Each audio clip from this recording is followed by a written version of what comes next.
Richard, when you look at these new demonstrations in the United States by students against the policy in Gaza, and the reaction coming from the Democratic Party, from the Republican Party, and we've seen that people are comparing 2024 to 1968 and the same demonstration on the part of the students. How do you see the current situation? Well, the first thing I would say is that it reminds me of my time as a student during the war in Vietnam, because the evolution of activities then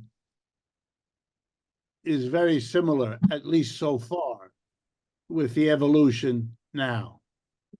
It's a combination of perfectly reasonable, logical, expected behavior by students and the ignorant, hostile, frightened behavior of political leaders and of university officials. We had the same thing back then. Long effort to ignore when we were small, then a frightened reaction when we became large. This is, what can I tell you? This is very familiar, very, very familiar. If one were cynical, one could say that the students can be excused because those who are involved now weren't alive back then. But the administrators often were, and so they have no excuse, and the politicians even less. So I'm of the opinion that what we are observing is a very familiar rerun of a very old picture of a system that is having troubles, and that these troubles are too difficult to talk about, so they remain below the surface. People talk about them, but in private and with a certain fear of public.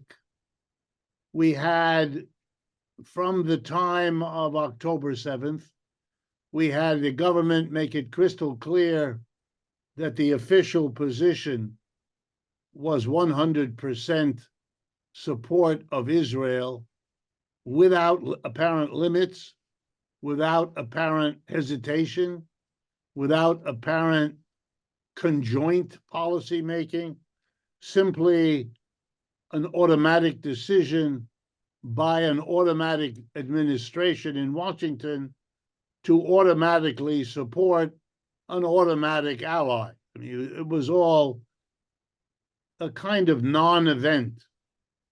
It may have appeared otherwise outside the United States, but Mr. Biden has been a centrist Democrat all his life.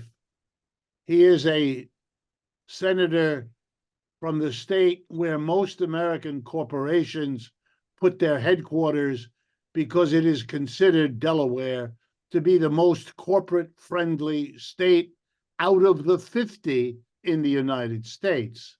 So what would you expect? It's a little bit like being the senator from New York or from California or from Chicago. These are almost always members of the establishment, and the usual establishment means both the leaders of the Republican Party and the leaders of the Democratic Party. So it was perfectly expected that Mr. Biden would be saying what he said, and that it was expected that everybody would agree with what he said, starting with all the leaders of the Republican Party. And that's pretty much what happened. Even Mr. Trump, trying to be something different, wasn't different on this subject simply repeats the same story. But here is a difference that is important. The world has changed. It has changed very dramatically. At the time of Vietnam, we were still in the early stages of what could be called anti-colonialism. Yes, after World War II, India broke away from the British Empire, and the other empires began to fall apart. But there were very severe battles around that. I want to remind you, the Mau Mau Rebellion, which finally broke British Empire in Africa, in East Africa, didn't happen until the early 1950s. The war in Vietnam against the French, likewise, in the early 1950s. The American overthrow of Arbenz in Guatemala, also the 1950s, so that you had still at that time the early stages of people feeling as though they could talk about a global anti-colonial movement. It wasn't even sure in the days of the Bandung Conference and others whether these independent, politically independent regimes would survive. It wasn't clear that the old colonial masters were not very busy trying to control the situation. They certainly did control the economics of the situation in many cases, and still do. I mean, the role of France in French West African colonial territories is being contested right now in places like Chad and Niger and the Côte d'Ivoire and those other places. So I would argue that what we have now is a pretty definitive end of the colonial dominance. And that changes everything. I want to remind people, we now have a situation where not only are the colonies breaking away, but one of them has become a superpower, namely the People's Republic of China, and has gathered around itself the BRICS alliance of other former colonial powers in the main, or colonies, if they weren't colonial powers. And I think that the world is now adjusting to the dominance of the G7 being over, finished, and a question, a great question for our historical time: what will the BRICS and China do? Will they be the next empire, or will they carve out a new and different way of organizing the world economy? And I don't mean to take the topic away. I think these issues are directly germane in ways I will try to explain to you, germane to the demonstrations by the students in the United States over Palestine. So let me show a little bit of that. Number one,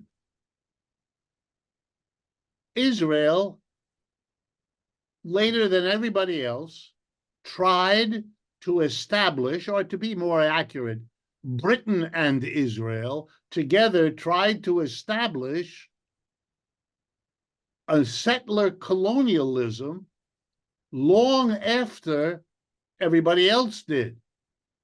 If you go back 2 or 3 centuries, well, then the Dutch and the British and the Germans and the French and so on, they could do that. They had the global situation in which they could do it. It was violent, it was ugly, it was exploitative, and there was much resistance, but they could do it.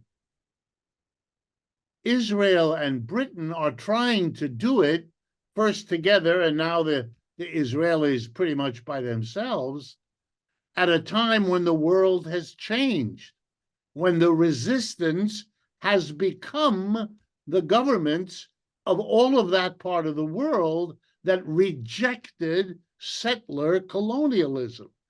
That puts the Israeli effort into a completely different global situation. What often happened in settler colonialism is now unfolding in Israel. The early efforts to maybe work out a livable combination of settlers and the indigenous people have failed. Many reasons, long story. And so the Israelis are driven by the logic of that failure to look for the other solution.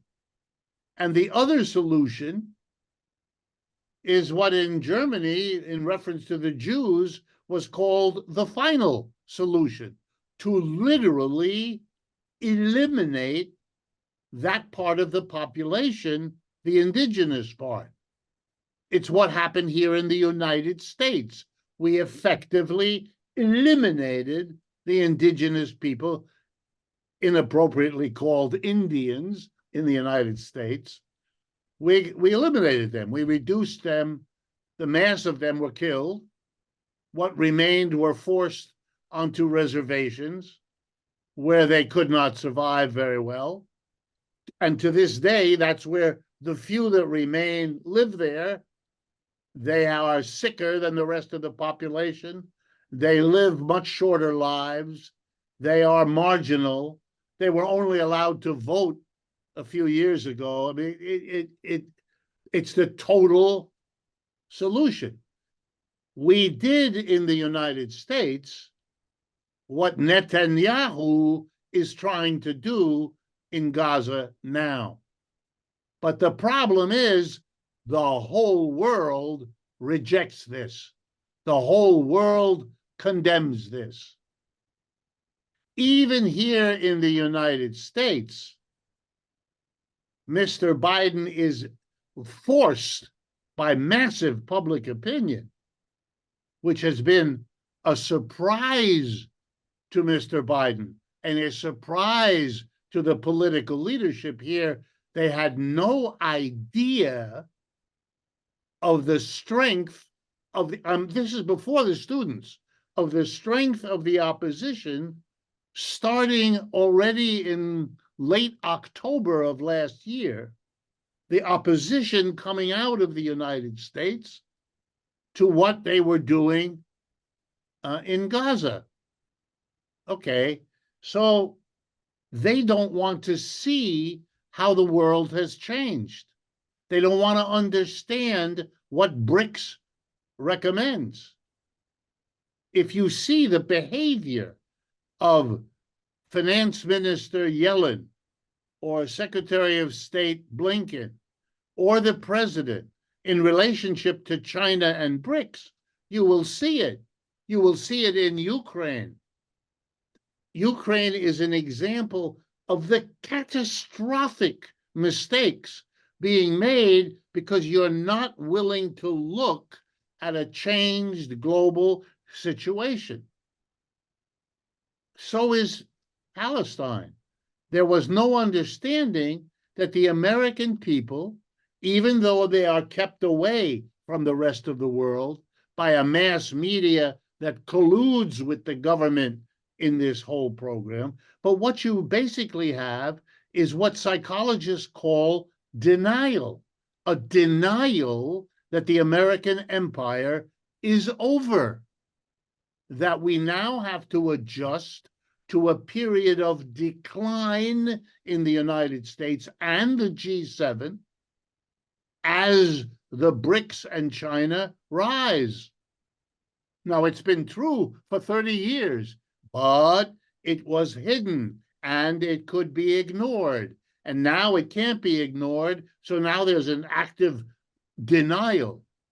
We will fight the Russians, and they will collapse in a week, and the ruble will disappear, and Russia will be broken up. None of that has happened. All of that was predicted confidently by every top official in the United States and most of them in Western Europe. Okay, that was a misunderstanding of what India would do for Russia, what China would do for Russia, what Turkey would do for Russia, what Iran can do for Russia, and I could go on. When you make mistakes like this, you ought to wonder, what is your own contribution? There are contributions by others, but also by you. What are yours? Because those are something you can change, maybe, if you face it. I live in a country, I was born, I've lived all my life here in the United States. I live in a country full of denial of all that has changed, even in the face of the mistakes of Ukraine and now of Israel. The more they are in trouble, the more they hold on to what things were like in the 1950s, 60s, 70s, and 80s. That period of the ascendance of the American empire, of reaching the peak after World War II destroyed all the potential competitors. Britain, France, Germany, Italy, Russia, Japan, all destroyed. The United States, already rising in the first half of the 20th century, becomes absolutely dominant. And it goes to the head. It over challenges the mentality of what had been a secondary colony of Britain. I don't mean to be historical, but you need the history to understand what's going on.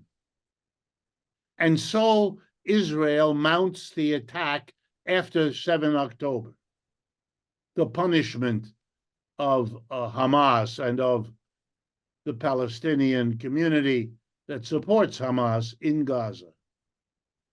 And the first few days are allowed by people. They suffered from the attack. They have some primitive but widespread notion of allowable.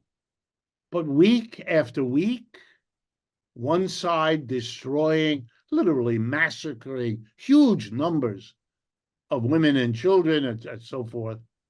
No, this violates what? It violates the sense of what is appropriate in a changed world. It's stronger than in Vietnam because we have now had Vietnam and we have had Afghanistan and we have been defeated by misunderstanding what we were undertaking in those places. So there's more people who understand enough to say, wait, this is not allowable. You can't do this in the world today. And those people begin, understandably, to talk to one another, to send each other emails, to comment on the ferocity of what the Israelis are doing, on the much larger destruction of Palestinians by Israelis than the other way around. And that's been true for many years, but on a much smaller scale. And at first, the media allow it all to be handled. But then there begin to be enough media, independent media at first, foreign media, who show pictures of destroyed towns and villages. And those destroyed towns and villages are all in Gaza. None of them, or next to none of them, are in Israel. And it begins to become clear what we have. And it looks a lot like an advanced industrial country, Israel, with the allies of Western Europe and North America and Japan, physically and militarily assaulting a colonial people. And suddenly, the world that has slowly and unevenly adjusted to the historical change we are living through begin to realize this is offensive. This is unacceptable. This is outrageous. And the irony that I find remarkable is that in many cases, not all, but in many cases here in the United States, early opposition, relatively muted, was clear inside the Jewish community in the United States as well. This was important because even though that's a small community, 2 or 3% of the American people, it would normally have been expected to support Israel because of the history of Zionism, the disagreements over it, but nonetheless, the sense of a Jewish homeland that at least a significant part of the Jewish community supports. Even people who support Israel have taken strong positions publicly here in the United States against Mr. Netanyahu and his political allies. They have, together with a sizable opposition inside Israel, become critics and become, in that sense, pro-Palestinian, a phrase that is inaccurate, denies the complexity of the different forces that are involved. People are supporting a demand for a ceasefire, a demand for end of funding by the United States of Israel's military, for a whole variety of reasons, some of which might make sense as pro-Palestinian, but others of which don't. They have nothing to do with a generalized support either of Palestine or of a one-state versus two-state solution or of Hamas as an organization, and so on. This is an attempt, very guilty, not innocent, to shape the conversation to the likes of the government here. We are living in, and Americans are now talking about it, we are living in a major attempt by the government to silence political dissent in this country. No one should make any mistake. What you see in other countries, which the United States enjoys denouncing, efforts to control public opinion, those have always been true of the United States, but they are now becoming true in very ugly ways, very repressive ways of functioning. Anyway, I believe there is a displacement, an upset, an anger that is across the board in this country, because it is difficult for all social classes to cope with a declining empire. That decline forces issues onto the table that are very divisive. For example, if our empire is declining, whose standard of living will have to go down? Will the poor people have to suffer? Will the middle classes have to suffer? Will the rich have to suffer? That is being fought out in the United States today. And over the last 30 years, just to give you an example, the middle class has been the one most affected by the adjustment of an empire that's declining. And that middle class knows it. And that middle class of professional people, small businesses, better paid workers, they are very aware that they have been hurt, that their situation has been damaged. For those who are not Americans, that's where Trump comes from. He saw that, not in the terms I'm explaining it, but in other terms as a political opportunity to build a politics about being against immigrants, to convince the destroyed middle class that the reason they're destroyed is because of immigrants, which is crazy, but which is very old in human history. You blame the outsider, the one who looks different from you, who has a different skin color, who speaks a different language, who supports a different religion, and so on. We're full of that in this country. We have resurrected horrible movements from the past because our people are so distressed and they don't know where to look. White people decide white supremacy is something they want to support. Goes neatly with anti-immigrant.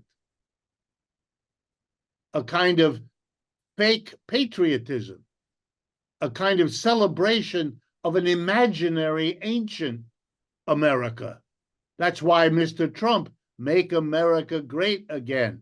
It's this symbol, but this is wrapped up with a generalized awareness that everything is now no longer secure. So there will be Americans right now, and lots of them, that will want the police to go in there and beat up the students because they disagree about Palestine. Not at all. They're angry at students. They don't even know why. They imagine that students come from wealthy homes. Many of them do. And that therefore they are the privileged. And now, instead of working hard, they're out in the street disagreeing with the government, and they want to push them down. They don't know why. There will now be, across America, over the next 2 months, very important, difficult conversations in the living rooms, in the kitchens, in the backyards of American families. When the young people come back from college, which close here in the summertime, and in the next month or two, they all close, and then they reopen in September. But they will go home and they will confront parents with whom they do not agree. And there will be big changes of opinion as the young people change the mentality of the older ones. And that's going to happen. It happened in Vietnam. It happened every time. It happened in African-American homes as a result of the Black Lives Matter movement, still going on. And notice again, it's the changed global situation that it impacts the students who impact their parents. And so the whole society has to work its way through, to live its way through an adjustment to decline. Only the people who write newspaper editorials, only the professors who stay away from those streets, and only the politicians who have to keep alive the illusions because they fear that if they were ever honest, even for a minute, the mass of people enraged by what's happening will blame them. And by that time, they will have done enough that they will deserve the blame, even though they could have avoided it had they taken a different road at the beginning. Had we had one leading politician, not even one yet, it's coming, but we don't have one yet, who stands up and says, wait a minute, this is the situation. You know, we're hoping maybe Bernie Sanders will come back and do what he could have and should have done before. Maybe new young people will emerge. I'm sure they will It'll take, however, some time. So let me conclude this. I don't want to keep talking. You should take me to where you think your audience would most like me to go. But we're watching a specific event. Yes, it's college students. Yes, it's doing what they often do in the springtime. They are concerned about an issue. It is an issue that is in the newspaper every day here, on radio, on television. It is, of course, reasonable, normal for the students to be interested.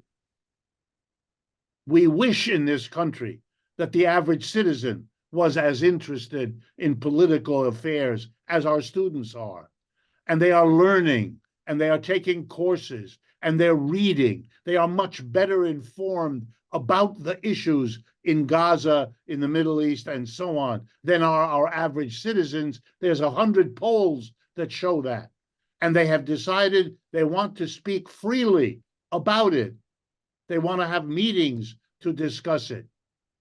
They don't all agree on anything, but they feel strongly that they want to be engaged.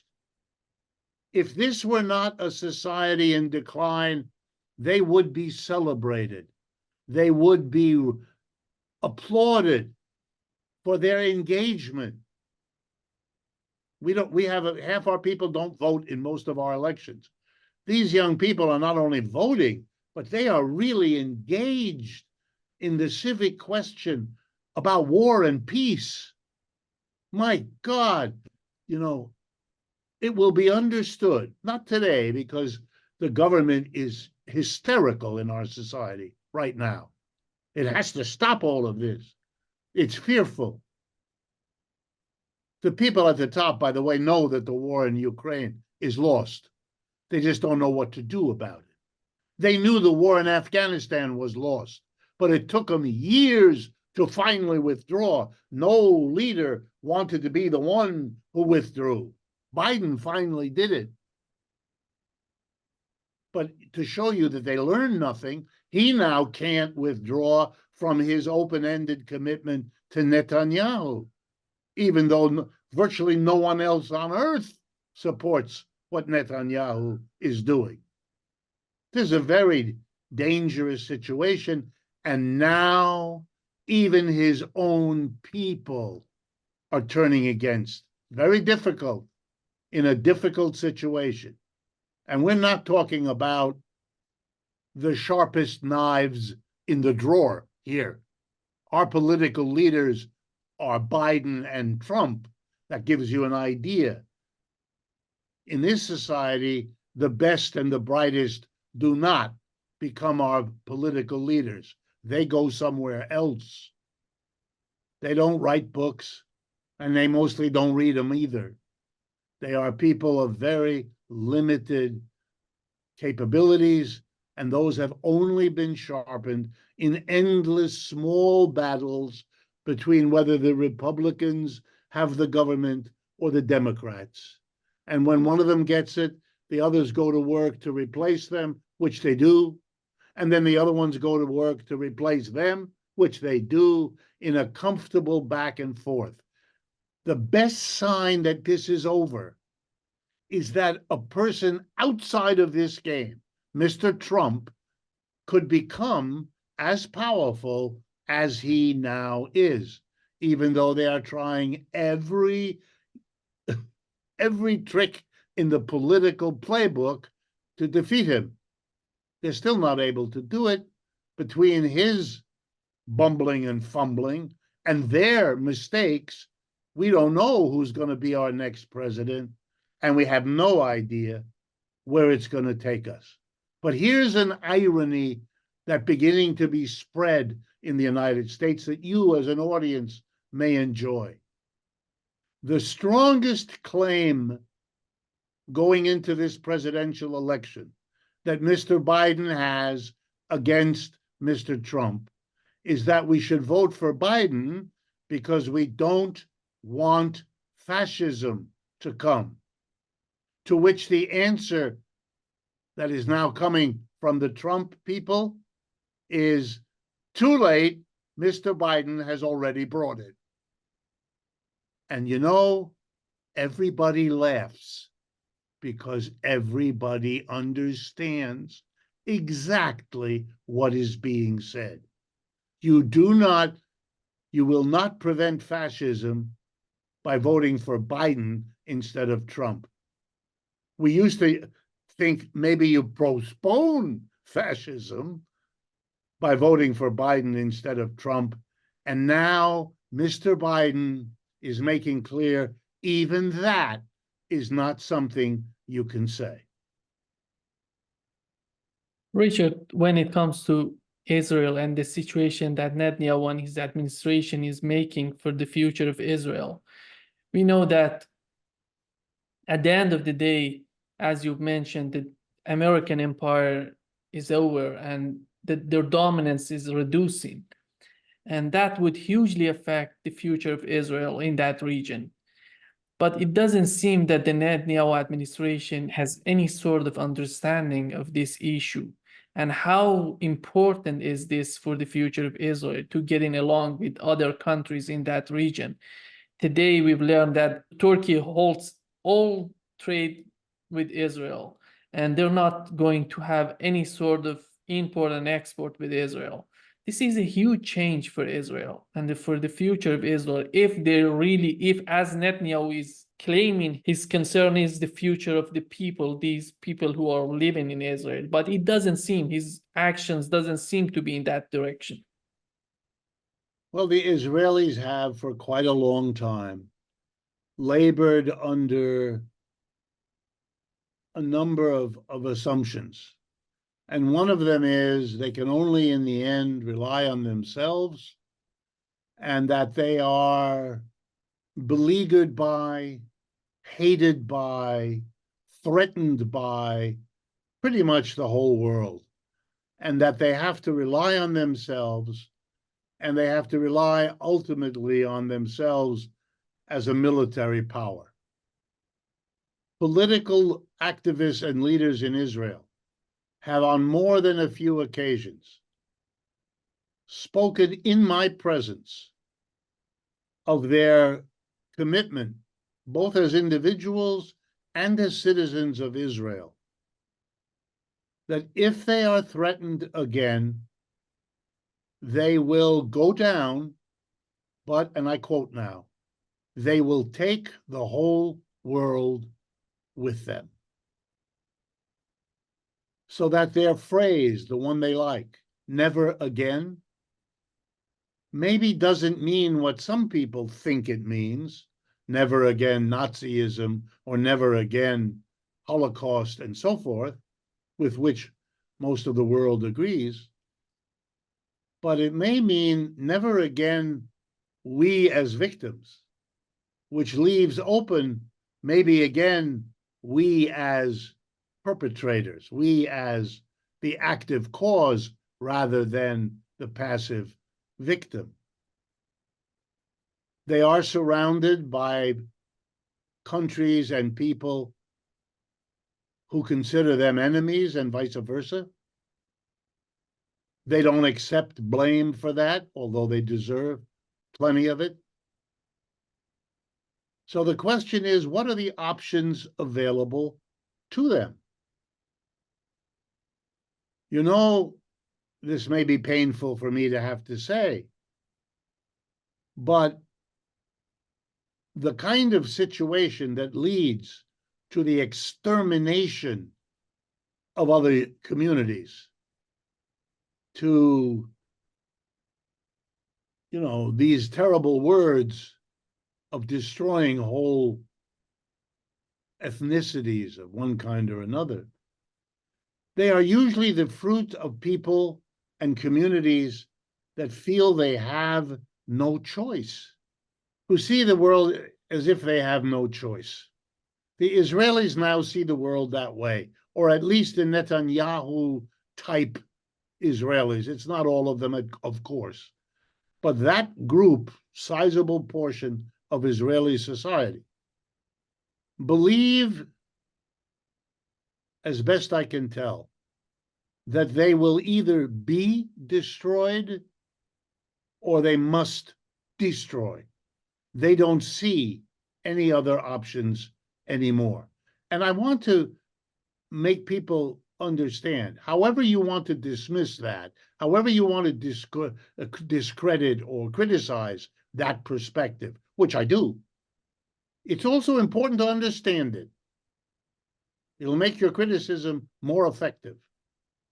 The Germans believed that the suffering of the German people, an unbearable suffering, and here I'm going to do a little history with you again because it's crucial. The Germans believed their suffering had been caused and perpetrated by the Jews in the world. This is an old anti-Semitic idea. It exists in Europe for a long time before there were Nazis. So they didn't invent this. They picked it up and developed it. What were the real sufferings that they blamed on the Jews? Let's go through it. Germany was the up-and-coming competitor of Great Britain to replace the British Empire with a German empire. The only other competitor in the second half of the 19th century to the rise of Germany as Britain's great competitor was the United States. And the Germans expected to inherit the British Empire, to be the great replacement. You can't understand the second half of the 19th century with the rise of German history, especially their politics, their unification of many small countries into one large Germany, the achievement of their leader, Otto von Bismarck, and all that represented. They had hopes of being the great intellectual, cultural, military power of Europe, a German empire, das Deutsche Reich in German. German is my first language. That was destroyed in World War I. Their leader, the Kaiser, abdicated. It was the end of the empire, literally the end of their leader, the end of their power. Their colonies, which were numerous, were taken away from them as part of the settlement of World War I. An immense reparations bill was imposed on Germany by the victors of World War I, particularly France and Britain, with the approval of the United States. Germany was destroyed, first in war and then in peace. There was no way they could recover from the boom they had achieved in the second half of the 19th century. The boom that they were in the middle of when they lost the war. And then the reparations meant they couldn't recover from the war because they had to deliver wealth from Germany to the victorious countries, France and England. So bad were the conditions that in 1923, Germany goes through another catastrophe. For those who don't know the history, we had one of the worst inflations in human history in Germany in 1923 and 5, 23 and 4, or 22 and 23. In a period of a year and a half, German families, among the most frugal in the world, who had saved over generations Deutschmark and put them aside in a bank account or in a box. I know these things because I'm talking about my own family. They were wiped out. 25 years of savings in a week became the amount of money you needed to buy a quarter pound of butter. They were gone. Their savings, what they hoped to rely on through the difficulties of a lost world war and the reparations, were taken from them. And then in 1929, 4 years later, the global world Depression begins, October 1929, and the German economy is smashed again. Well, if you put any population through that many catastrophes, World War I ends in 1918, and the Great Depression hits them in 1929. That's 10 years of a lost world war, of a reparations bill, of the worst inflation in modern history, and the worst depression capitalism had ever seen. It was too much. You know how we know it was too much? Because in 1932 and 3, the German people turned to their new leader, Adolf Hitler. So it isn't surprising, and it should not shock anyone to learn that in that crazy time, they would also find the meaning in Hitler's idea, borrowed from the past, that the Jews were the ones who had made all this happen. So the Germans were taught to explain all of their suffering as the behavior of Jews who could and who would do it to them again. This trained the German people to see it's either us or them. You have to have that mentality to then deliberately take the property away from the Jews, take their jobs away from their Jews, take their homes away from their Jews, stick them in a jail, stick them in a concentration camp, and then finally mass murder them. What we are watching, and don't miss the historical irony, is the Jews, at least that part of them that became Zionists and went to Palestine, finding themselves in the same situation under new conditions. Germans are no longer relevant. It's Palestinians. They're going to take us over. They are going to expel us. They are going to try to kill us. And we have no choice. To get rid of them is what we have to do. Yeah, at first, just Hamas. But Hamas is the organization supported and sustained by Palestinians, probably more so now than ever. And so they're stuck. You know what ended it in Germany with the Jews?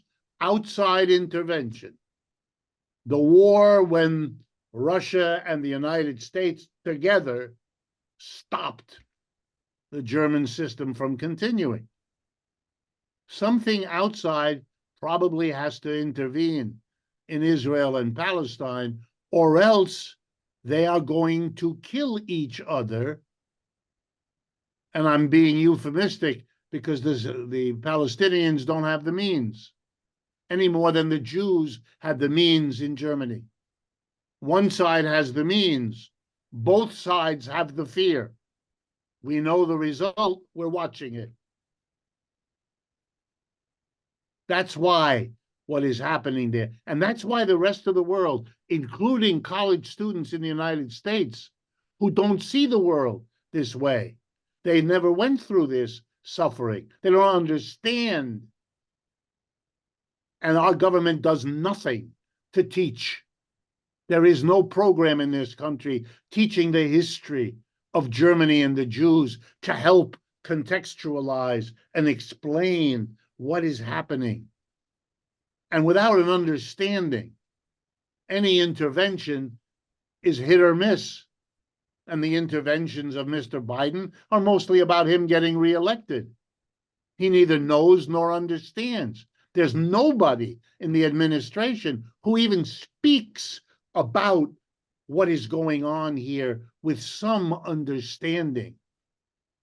So we have the peculiar situation, not only of taking a position to question our government here, but we have to do the work. And many people like us always have to. We have to do the work of teaching and explaining all that has to be understood to begin to find a way out of this, since the people in charge,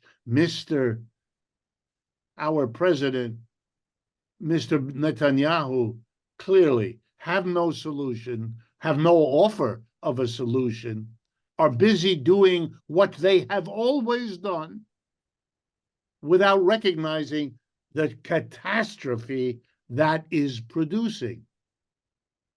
If I can get that across, I think people will have a different way of thinking about this. We are now going to go into a whole new process in this country. The issue isn't going to be Palestine, Israel.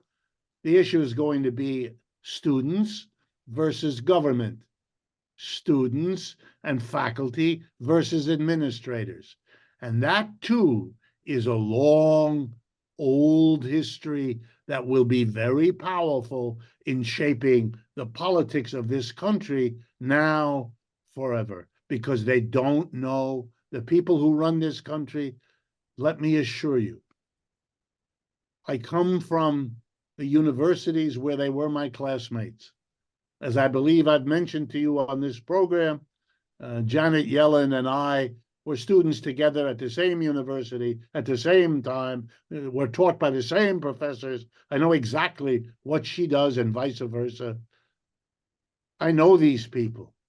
They have no idea what's going on. They don't have the beginning of an insight.